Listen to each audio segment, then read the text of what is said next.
I can't possibly know your story. A few of you I know pretty well. The majority of you I don't know at all.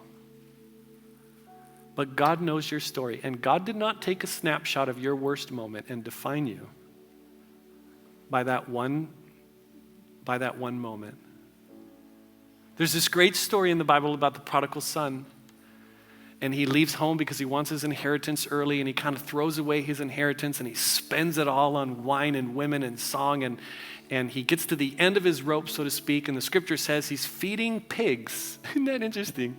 He's feeding pigs, and he comes to his senses and he decides, I'm going to go back home. But he's scared to go back home because he's not sure if his dad, if his papa is going to receive him back.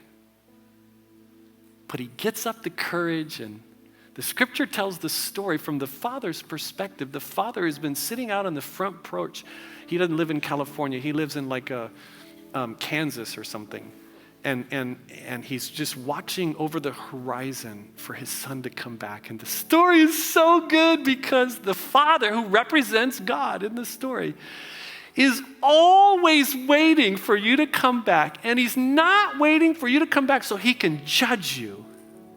For God so loved the world that he gave his only begotten Son, that whosoever believeth in him should not perish, but have everlasting life. That's the most famous verse in the entire Bible, the most well-known verse quoted in human history. You know what's interesting to me is verse 17.